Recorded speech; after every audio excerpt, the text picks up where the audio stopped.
Well, a report out today from the ACCC warning of a looming gas crisis. Victoria specifically, they said, set to be hit hard with a 10% shortage projected for next year due to diminishing gas supplies, high numbers of commercial and industrial users and political short-sightedness.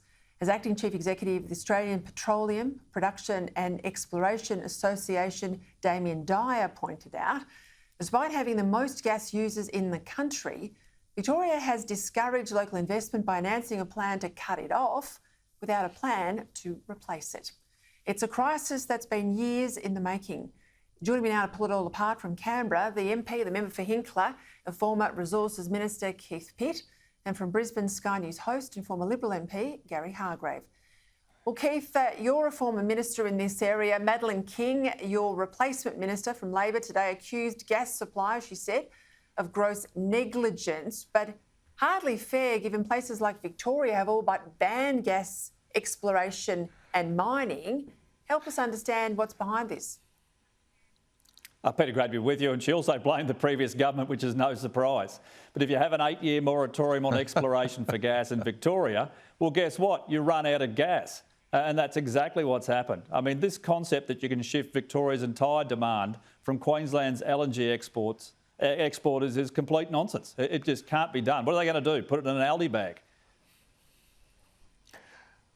This is a problem too, Gary, because your exports, Gary, in Queensland are underpinning the budget. You've got out of Queensland $70 billion in exports, $3 billion in direct royalties back into the budget. You're bailing out Victoria by already sending gas down south. Why on earth would you risk? Why would you risk those exports? Why would you risk those exports just to help out Victoria, who won't help themselves? Look, Peter, all around Australia, we've got state governments of both stripes who are just hell-bent on going all woke and causing everyone to go broke because they don't want us to find any more coal, so they don't want us to find any more gas. Mind you, Labor cannot find a lump of coal or a whatever the measurement of gas is that they don't like to tax.